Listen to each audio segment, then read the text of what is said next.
Hello, I'm Bill McNally. Welcome to America's Future. My guest today is Representative Robert Elliot from Salem-Windham, New Hampshire. And I have invited the Representative Elliot here to discuss a special bill that is in the New Hampshire legislature. It's about Article 5. But before discussing the bill, we're going to give the viewers a little background on Article 5.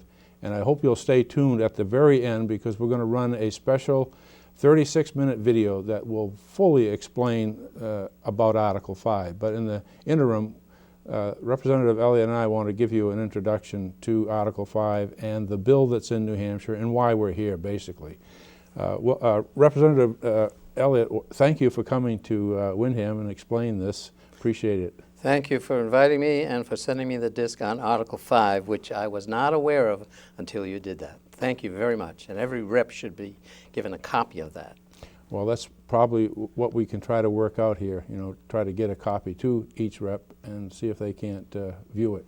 But why don't we start off with, can you explain to the viewers, what Article 5 is? Okay, there's two ways to have an amendment to our Constitution. One is through the Congress itself, which can make an amendment and then vote on it.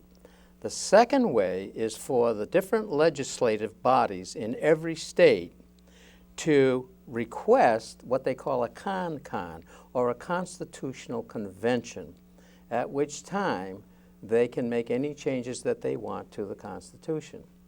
It began in 1781 with the Articles of Confederation.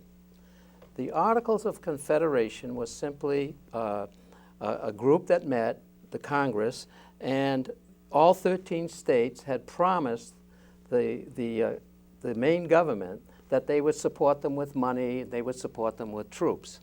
And Washington soon discovered in 1776 that that was not possible. They just wouldn't do it. So we needed a stronger form of government.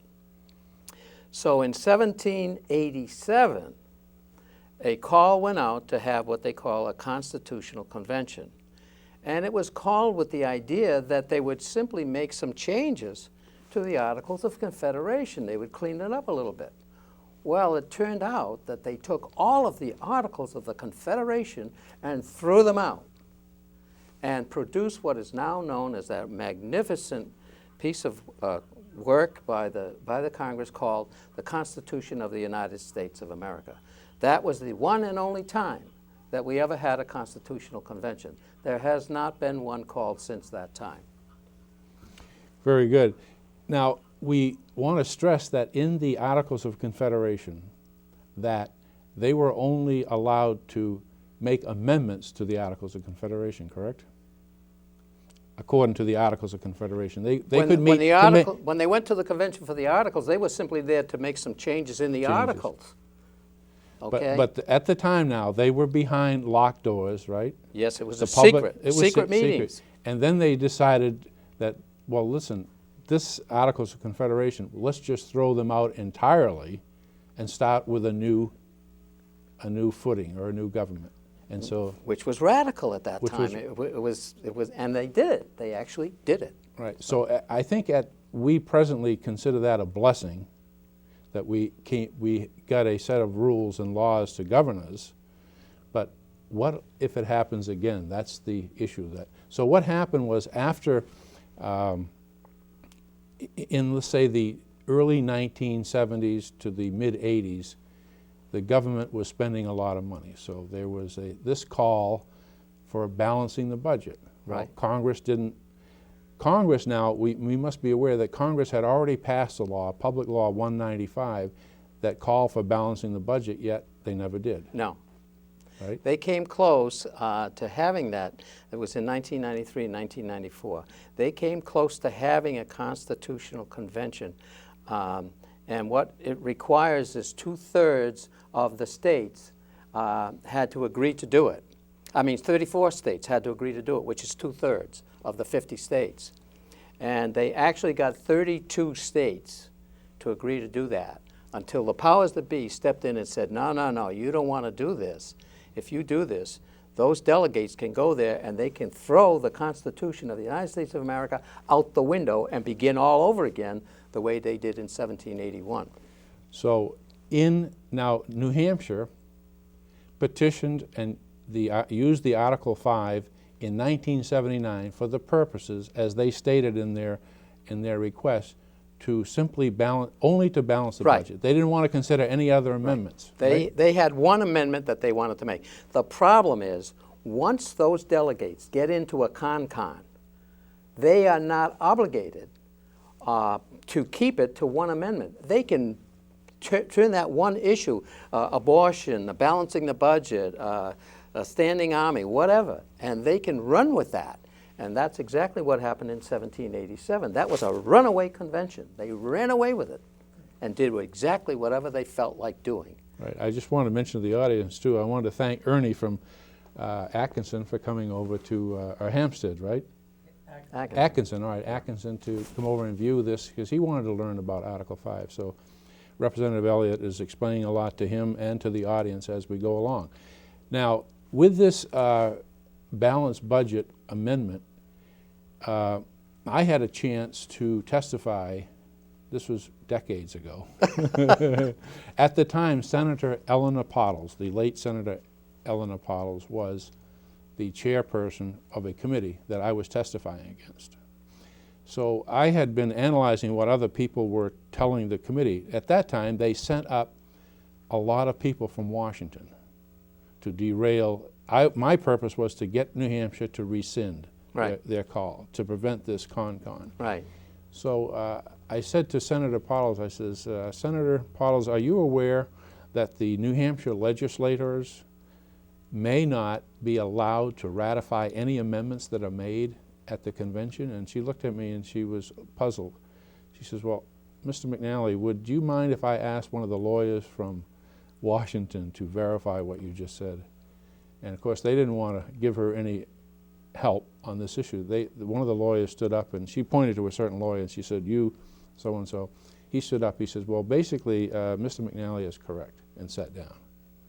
So what I was referring to is that in Article 5, that the modes of ratification state that if Congress chooses to allow the legislators to ratify, they can do that. But they can also say, no, let's not allow the legislators, the Senate and the House, but let's put it to a ratifying convention. Well, who's going to be elected to this convention? You see what I'm saying? Mm-hmm. So that's the people who have vested interests are going to get elected. And right. So that was one of the issues that I thought was important to bring up about the Article 5. And then also, we were at 32 states at that time when I was testifying. Right. And then Florida, Alabama, and Louisiana rescinded their con-con calls. But would you believe that just last week I read that Florida issued another one in the Senate for a different reason? So does that mean that if what we don't learn from the past, we're destined to repeat it? In other words, Florida admitted that they did make a mistake. They read up on it and they learned about it, and so now they've issued another one, which is strange. Yeah. Now, can you explain how the bill that we have, or I would say I have, that was introduced on my behalf by Representative Comerford, and how that would work? The bill is simply an attempt to rescind, to keep the Congress from having a constitutional convention. They don't want it, and they want other states to agree with them and forbid it to happen. Right. Now, we're in the time frame now. We're in November, towards the middle of November of 2009. Now, the legislature, this bill that's in there is called a legislative service request at the moment. Then it will be turned into something like a House concurrent resolution. Is that correct? To be an official bill, so that it will come out to the public in January for hearings? Both houses, both bodies have to agree on a bill or a resolution for it to become law. Right. But so now it will become... This is just step one, the House, before the House. The House will hear it first. They'll hold public hearings, correct? Yes, and then it'll go to the Senate. And then the public can come up there and testify, right? Yes. Or they can come up and listen to the testimony. Yes.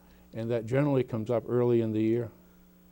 Let's say I January. don't know when it's scheduled. I don't know what the date yet. We But don't you know can what. find out on the web, right? Yes, eventually you'll know. You'll Right. know. They'll all be listed. Okay. Now, what you've been reading up on Article 5, as you said, right? And can I ask you if you were on that committee, what questions would you be asking, and what would your thoughts be on this Article 5? Well, my main question before the process even begins is I would ask the question to the people and to the reps. Do we want the United States Constitution to remain as it is? Is this something that we have for posterity, or do we want to change the Constitution of the United States of America? That's the big issue, because if there is a con called, Ernie, you can bet your bottom dollar that they will throw the whole thing out. Because the party that is in power will see that is done. So we don't want, why tinker with the Constitution? We can make amendments to it through our Congress, but to give it free rein to a special group of people who are elected not by the people to change it completely or throw it out, that's a very dangerous precedent. All right, let me show this. I don't know if we can see that. Could you hold that up to the, Sure. Maybe the camera could zoom in on that? Just wanted to explain what that is. Have you got it? Can you zoom in? No? No zoom, huh? Okay. There you go. Reforming American Government. Okay. Now this here is, I received this book and this paper right here in the Nesbitt Library a few decades ago. A few decades. And this was in just before they were celebrating the bicentennial. This group got together and they said, here are some things we have in mind for the Constitution. And this was very interesting. At the time, I was up on the Article 5, and I picked up these papers here in the library. Let me read to you some of the ideas that this special group, would put in place if they got a chance. Now, in the book here, on page 160, is an article by James McGregor Burns. He wrote this article, or this book, called The Power to Lead. He said, let us face reality. The framers have simply been too shrewd for us. They have outwitted us. They designed separated institutions that cannot be unified by mechanical linkages, frail bridges, tinkering. If we are to turn the founders upside down, to put together what they put asunder, we must directly confront the constitutional structure they erected. Very interesting, huh? Yes, but it's blasphemy. Well, when they say the we, a lot of times when you hear people say, well, you know, they want this and we and that, these are the they that we're talking about. Let me read another prominent person. Go ahead. Senator Nancy Kassebaum, United States Senator from Kansas. Here's what she says. She says, if we could get our chance to revamp the Constitution, why don't we change it into a parliamentary system? Like they do in England. Like they do in England, where we can throw people out, but in this book, in these bicentennial papers, they were promoting this, not promoting the con, but in these papers, you could see who could get involved in these conventions should they take place. Mm-hmm. You know what I'm saying? Yep.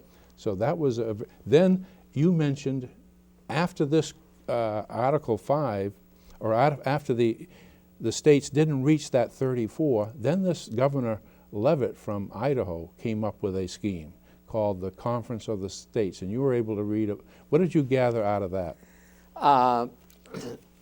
It's right here.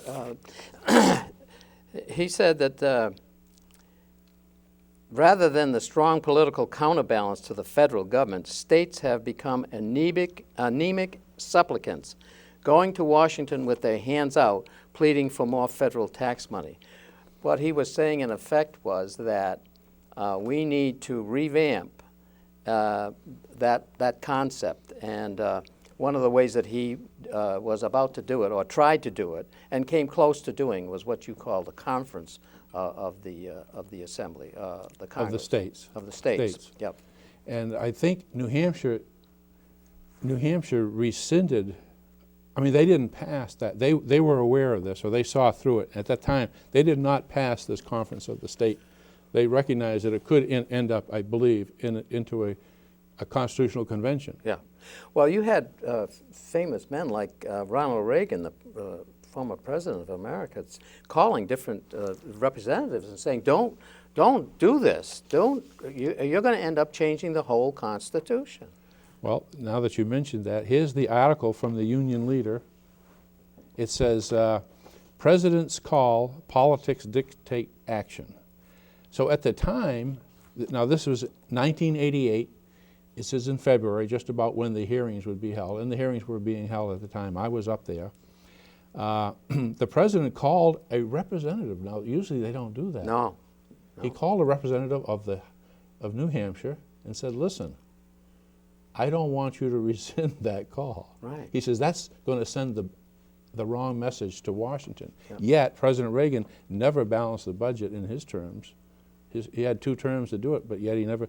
But anyway, at the end of his conversation, the House Majority Leader changed his vote, and we lost the opportunity to rescind at that time. Okay. So that was pretty. I have this written up in a form of an email that I can mail out to people so they can read it rather than mail it. So if anybody is interested in following it, there is a lot of information that you've got to read, right? Yeah. But do you agree that if I think Reagan was right to do that, but it set a precedent.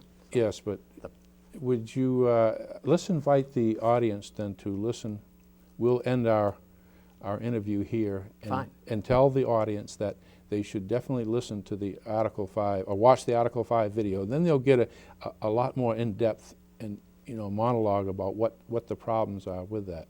So okay. If we can do that, and just let me thank then you for coming to discuss this Article 5, and appreciate you taking the time. So because it's good to have. Thank you, and thank the TV producers for allowing us to do this. And we'll thank the TV producers and the volunteers here. And stay tuned for Article 5. Thank you.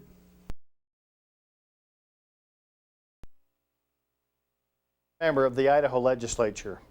Even as a practicing lawyer, I never had the opportunity to take a close look at the process by which we propose and ratify amendments to the United States Constitution. You probably have not had to do so either until now.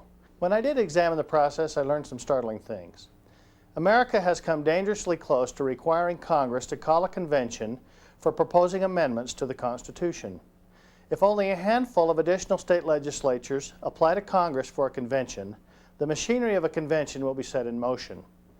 Once this machinery has begun to operate, as former Chief Justice of the United States Supreme Court Warren Burger has written, it will be too late to stop it.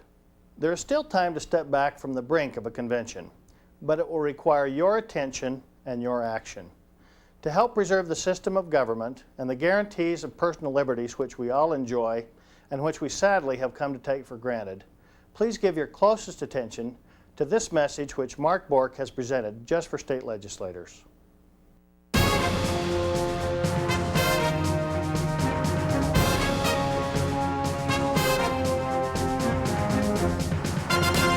When the founders wrote the Constitution, they devoted all of Article 5 to the process of amendments. 2 separate and distinct methods of proposing amendments to that Constitution were provided. Those proposed by Congress and those proposed by a special convention called for the purpose. Throughout the history of America, all amendments to the Constitution have been proposed by Congress. The convention method of amendment has never been used.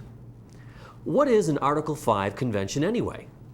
Congress must call a constitutional convention, commonly called a con-con, when the legislatures of 2/3 of the states apply for one. Once the critical mass of 34 states has applied, Congress has no choice in the matter. The convention has to be called. The role of state legislatures in amending the United States Constitution is very limited. As a legislator, you have broad powers to deal with matters pertaining to the laws and the governing of your state.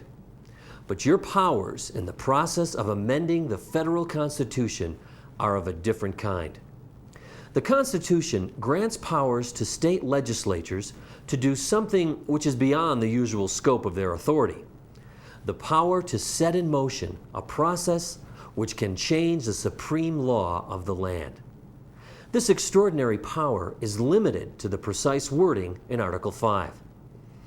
Let's take a close look at Article 5.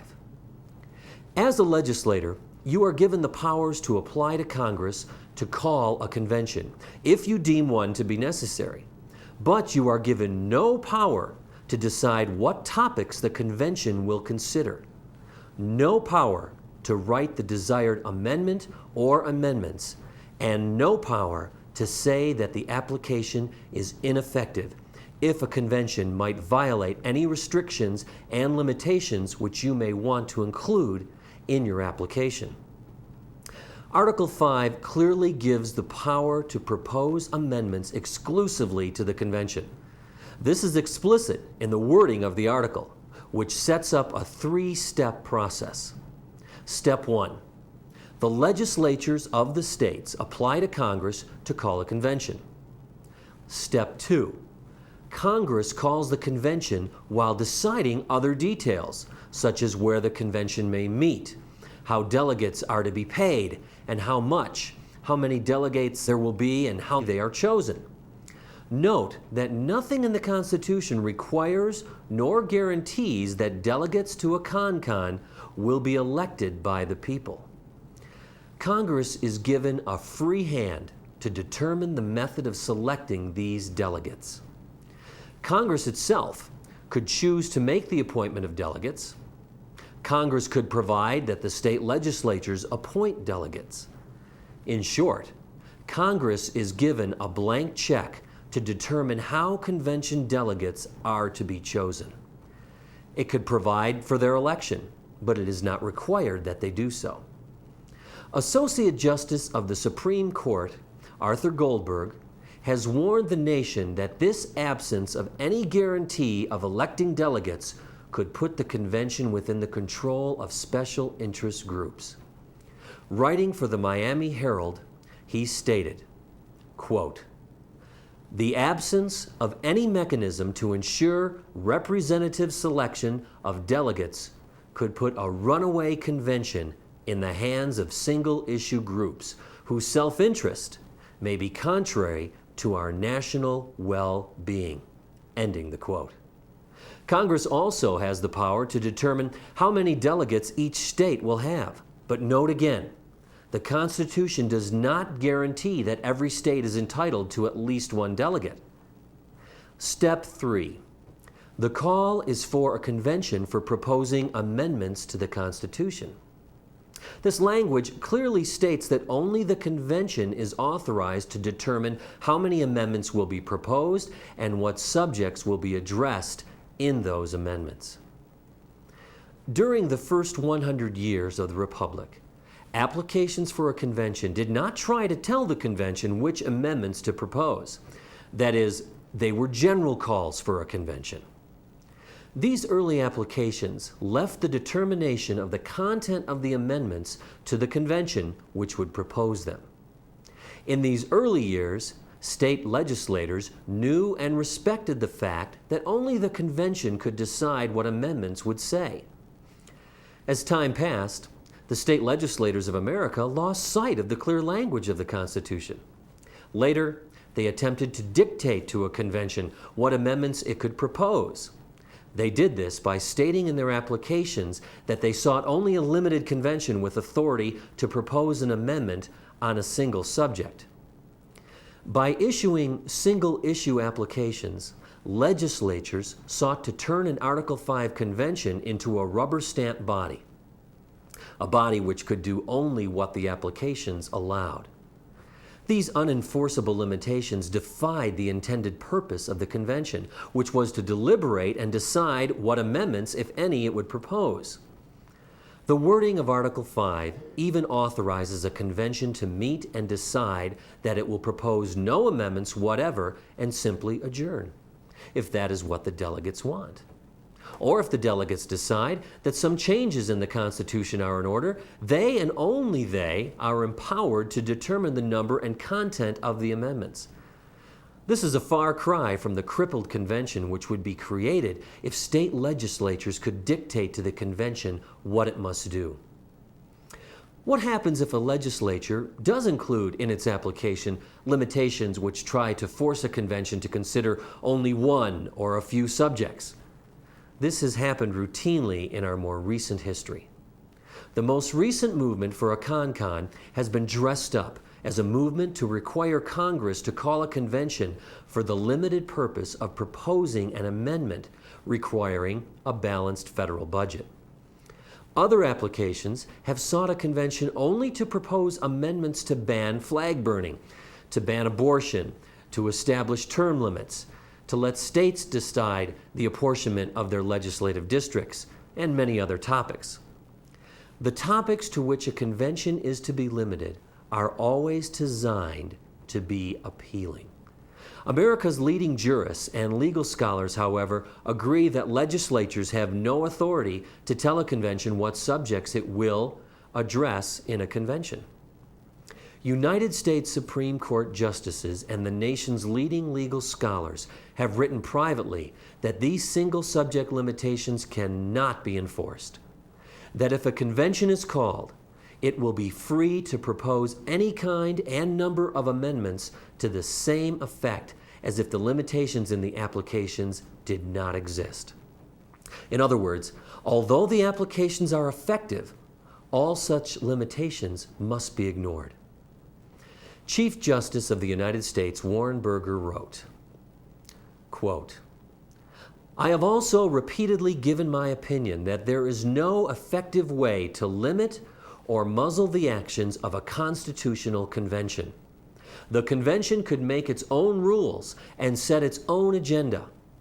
Congress might try to limit the convention to one amendment or to one issue, but there is no way to assure that the convention would obey. After a convention is convened, it will be too late to stop the convention if we don't like its agenda." Ending of quote. Chief Justice Burger has issued a stern warning. Nobody tells a con what to do. Its powers to propose amendments are unlimited. In light of this information, does America, do you really want to risk a convention? As we will explore later, the risk of a convention is far greater than commonly understood. Chief Justice Burger continues saying, quote, "Whatever gain might be hoped for from a new constitutional convention could not be worth the risk involved. A new convention could plunge our nation into constitutional confusion and confrontation at every turn, with no assurance that focus would be on the subject needing attention. I have discouraged the idea of a constitutional convention, and I am glad to see states rescinding their previous resolutions requesting a convention.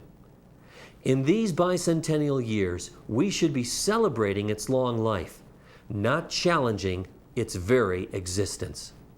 Ending the quote. How great is the risk of a convention, either intended or inadvertent? At one point in time, 32 of the required 34 states had applied to call a convention. They had used the unenforceable requirement that only a balanced budget amendment be addressed. Since then, 3 states have rescinded their applications. Legislators in these rescinding states came to realize that they had applied for a convention only with a vague understanding of the convention process, but with a firm desire to balance the federal budget. They came to realize the dangers inherent in any convention only after the nation's most eminent legal scholars began to reveal the dangers involved. The fact that many state legislatures have included the unenforceable single-issue limitations in their applications shows a pervasive lack of understanding by legislators of their role and powers in seeking an Article 5 convention.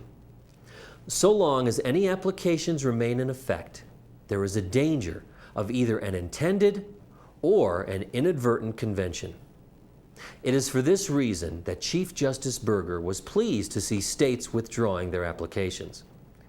Similar views come from Associate Justice of the United States Supreme Court, Arthur J. Goldberg, who said, quote, "As we look forward to celebrate the bicentennial of the Constitution, a few people have asked, why not another constitutional convention?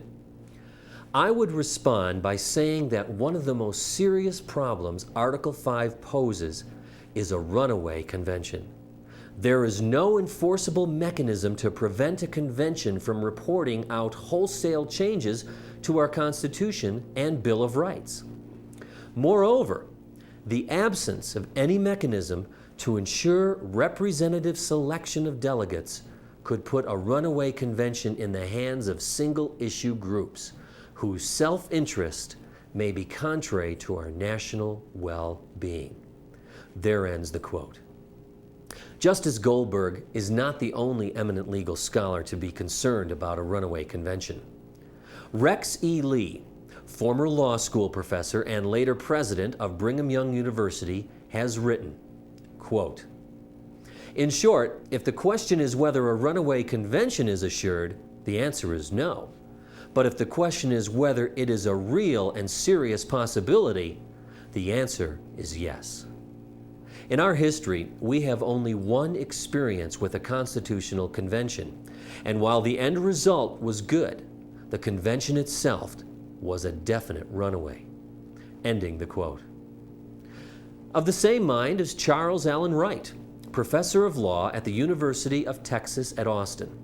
He writes, quote, "I feel quite certain that even opening the door to the possibility of a constitutional convention would be a tragedy for the country." Ending the quote.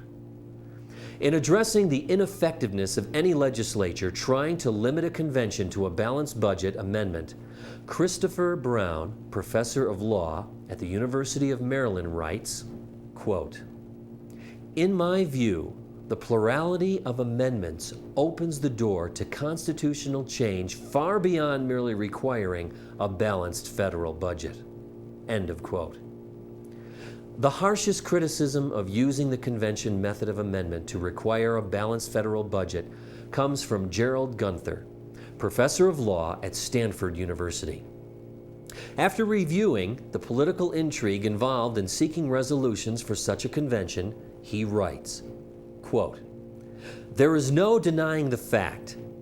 If the present balanced budget convention campaign succeeds in eliciting the necessary applications from 34 state legislatures, the convention call will be triggered by inadequately considered state applications. For the vast preponderance of the legislative applications rest on an entire absence of consideration of the risk of a convention rout. In my view, that constitutes a palpable misuse of the Article 5 convention process. The convention route, as I have said, is legitimate when deliberately and knowingly invoked. The ongoing campaign, by contrast, has produced a situation where inattentive, ignorant, at times cynically manipulated state legislative action threatens to trigger a congressional convention call. I cannot support so irresponsible an invocation of constitutional processes." Ending the quote. Later, Professor Gunther also wrote, quote, "The fear that a constitutional convention could become a runaway convention and propose wholesale changes in our Constitution is by no means unfounded. Rather, this broad view of the authority of a convention reflects the consensus of most constitutional scholars who have commented on the issue." There ends the quote.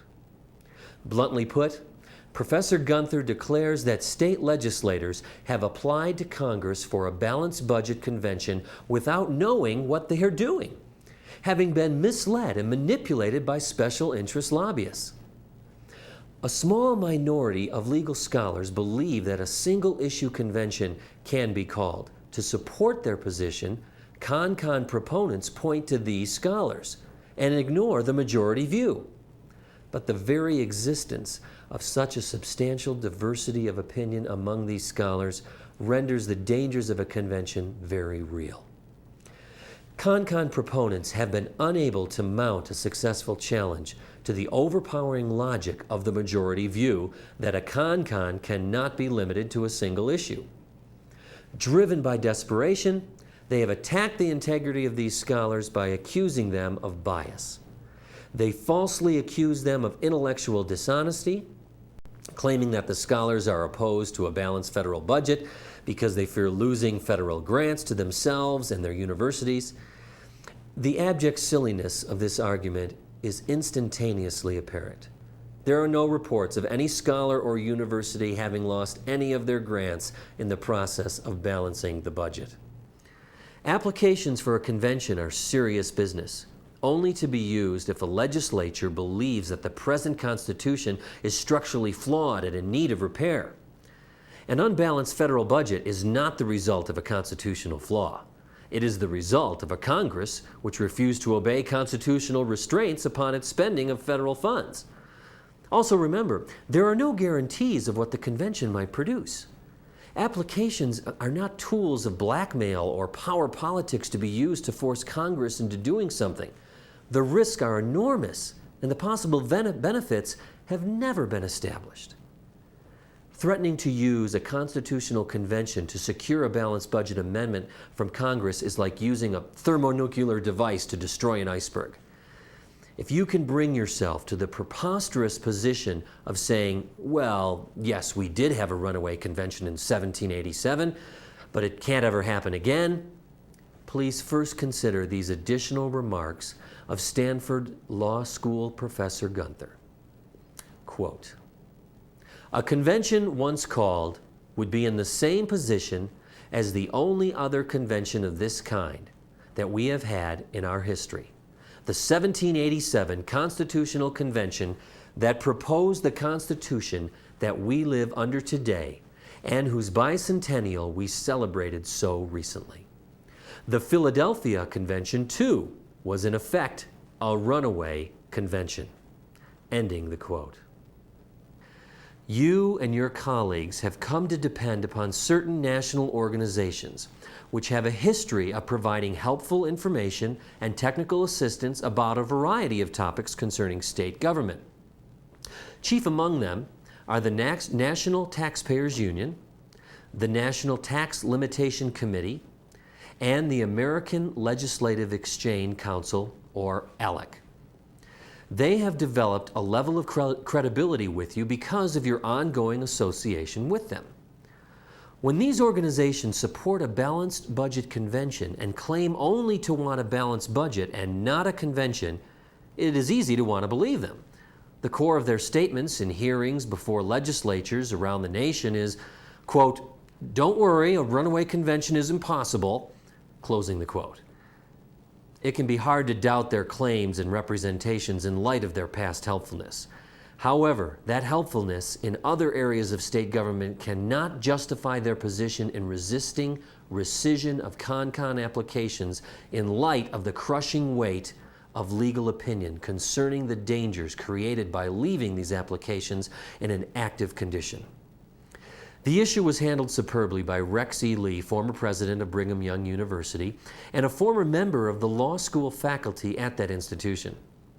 He had received a letter of inquiry from a member of the Utah legislature concerning the scope of authority which an Article 5 convention would have. He stated, quote, "This is in response to your letter on December 12th, in which you asked for my opinion concerning whether under Article 5 of the United States Constitution, a constitutional convention called to consider a particular issue could be limited either by congressional directive or otherwise to that single issue. The only safe statement that could be made on this subject is that no one knows.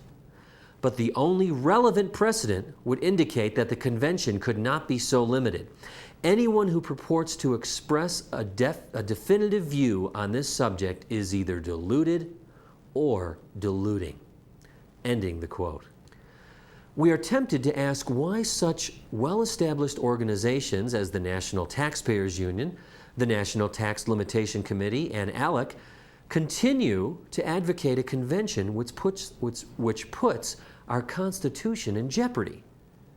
While no one can look into the mind of another man, one answer seems most probable. They have spent a great deal of time, money, and attention in their quest for a balanced federal budget. When they focused upon using a con as the remedy, the dangers of such a convention had not been disclosed fully. America's best legal minds had not yet considered the issue and revealed the deadly perils inherent in the supposed remedy. It is not easy to admit that you are wrong, and it is more difficult yet to flush the time, money, and effort which have already been expended on the project. Once having set a course on a path based upon error, it is easier to continue on that path than to reverse course. This is particularly true for organizations such as these, which have solicited money from the public on the pretext of fixing the budget problem by using a constitutional convention. An about-face on this issue runs the risk of losing public support, public confidence, and financial contributions on an issue which has little public understanding. If the American public truly knew of the jeopardy which a convention poses to the Constitution, there is no doubt that the people of America would demand no constitutional convention. Convention advocates have touted the ratification process for amendments as an adequate safety net to prevent adoption of bad amendments. They claim that there is no danger of a constitutional convention having the authority to change the Constitution. All it can do is propose amendments. It cannot enact them, they assert. They place total reliance on a great safety net called ratification. Any amendments proposed by a convention must go to the states for ratification, they have erroneously claimed. Remember that the ratification process was not sufficient to stop the runaway convention which met in 1787. Fortunately, that convention gave us the superb document which we call the United States Constitution. But the delegates were called to meet in Philadelphia for the sole and express purpose of revising the Articles of Confederation and reporting to Congress and the several legislatures such alterations and provisions therein. Yet it did not take the delegates long to assume upon themselves more powers than what they had been given, to scrap the Articles of Confederation and to propose a totally different system of government. As they finished their work, they faced a serious problem. The Articles of Confederation were still in full force and effect. Any amendments to that document had to be ratified by the Congress as well as by each and every one of the legislatures of the 13 states. The founders knew the politics of their day. It was impossible. To overcome the problem, they agreed to ignore the clear requirements of the law under which they operated. They rewrote the rules of ratification so that the chances of approval were improved. They provided that 9 states were sufficient to put the new Constitution into effect. And since the founders anticipated resistance to ratification in the state legislatures, they further changed the rules of ratification so that it could be accomplished in special ratifying conventions called only for that purpose. The new Constitution did not have to face hostile state legislatures in order to be approved.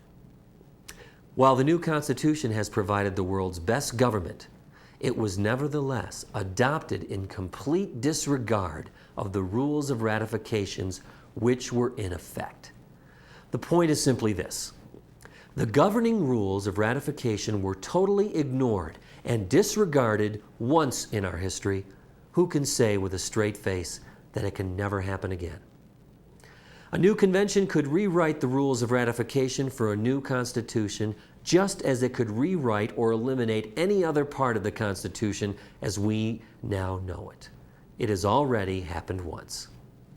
Richard B. Morris, Professor of History Emeritus, Columbia University, in his comprehensive history of the writing of our Constitution, entitled Witnesses at the Creation, wrote, quote, "The delegates at the convention were sober realists. They knew that the greatest battles lay ahead. The convention had overstepped its instructions. It had scrapped the articles instead of amending them. Having defied Congress, the convention decided to pursue what amounted to a revolutionary course by declaring the ratification by 9 states sufficient for the establishment of this Constitution between the states, so ratifying the same. In other words, the Constitution was being submitted directly to the people through ratifying conventions. Not even Congress, which had summoned the convention, would be asked to approve its work. Still, Congress, after acrimonious debate and without endorsement or disavowal, did submit the Constitution to the state legislatures to be submitted in turn to conventions in accordance with Article 7 of the Constitution, providing that once 9 states had ratified the Constitution, it would go into effect between the affirming states." There ends the quote. Among the assurances offered by convention advocates that bad amendments can't happen is their claim that Congress can refuse to send what they call unauthorized amendments out for ratification. This claim is too silly to receive much consideration. Unauthorized by whom? There is no such thing as an unauthorized amendment. Once a convention is called, it is authorized to propose whatever it chooses. If anyone offers you this foolish argument, ask him to show you where in the Constitution Congress is given the power to withhold an amendment proposed by a convention from the ratification process. No such power exists. It is a creation by the same spin artists who have created the other myths and misconceptions about the so-called limited power of a con-con. Another of the spin artists' claims is that the Supreme Court can strike down any proposed amendment which exceeds a convention's authority. This is as asinine as the previous one. It wrongly assumes the existence of such a thing as an unauthorized amendment. 2 Supreme Court justices quoted above have said that there is no such thing. Need we say more? If this argument is offered to you, it is easy to ask where in the Constitution this power is given. It isn't. Imagine yourself as a state legislator in 1787 who voted to send delegates to the Philadelphia Convention. In voting to send them, you helped place limits upon their power. They could only propose changes in the Articles of Confederation. They have no power to abolish them. Believing that these limits are effective, you vote eagerly to send the delegates. After all, you reason if we don't like the work product of the convention, we can refuse to ratify it. Especially since Congress and every state legislature must agree. It clearly says so in Article 13 of the Articles of Confederation. Much to your surprise, you are wrong on both points. The convention violates its instructions by writing a new constitution. To compound the surprise, you never had an opportunity to approve or disapprove of the new Constitution on the floor of your legislature. Separate bodies met in the several states to consider ratification because the convention changed the rules of ratification, also without authority to do so, and the usurpation of authority prevailed. Our Constitution, unlike the Articles of Confederation, is not a failure. It works well when its provisions are observed, and it needs no revision. Even under the current ratification procedures in Article 5, if they are not changed by a newly sitting convention, a legislature is not guaranteed to have a proposed amendment come before it for ratification. Take the example of the 21st Amendment, which was adopted to repeal prohibition. The last state completing ratification was Utah, a state whose political and religious demographics made it the least likely to approve the repeal of prohibition. There is little likelihood that the Utah legislature would have approved the repeal if it had been given an opportunity to vote on it. But the Utah legislature never got to consider the amendment. Congress proposed the 21st Amendment and provided that it would be ratified by conventions assembled in the states for that purpose. Congress wrote the rules and created a process for selecting the delegates to ratifying conventions in each state in such a way that the delegate selection process was biased to favor the repeal, so that even in Utah, the amendment was approved. It was all done in accord with Article 5 constitutional procedures. This could happen again if a convention is called today. The proponents of a convention have used a multiplicity of tactics to get legislative support for their project. In some cases, a prominent national political figure will contact legislators in his home state, seeking their support for the convention. He always claims only to want a balanced federal budget. He urges them not to vote to rescind existing convention applications, using promises of personal political help for the state legislature. These national political figures seek and get commitments from legislators, especially key committee chairmen, to oppose the rescission measures. In some cases, the appeal is on a very personal basis, in which the national political figure will claim that a rescission of CONCON applications will hurt him personally and politically. These appeals are tempting to many legislators. But there is more at stake than promises of personal political help and personal pleas. The integrity and the very existence of the Constitution as we know it could be in jeopardy if a convention is called. This is not hype nor mere rhetoric. It is the collective wisdom of the nation's leading judges and legal scholars. This is a time for introspection and commitment to a way of government and a way of life. It is a time to stand straight and firm to repeal all convention applications. Too many brave men and women have sacrificed too much in defense of their country and their Constitution to have it put in jeopardy by the intentional or inadvertent calling of a constitutional convention. The decision to preserve the Constitution or to leave it in the jeopardy described by Chief Justice Burger and other scholars is your decision. As a legislator, you will never make a more important one. Will you put the Constitution and principles above mere personal or political considerations? All extant applications for a CONCON must be repealed. Please stand up for the Constitution and for America. These leading legal scholars agree. No one can mandate a limited, single-issue constitutional convention.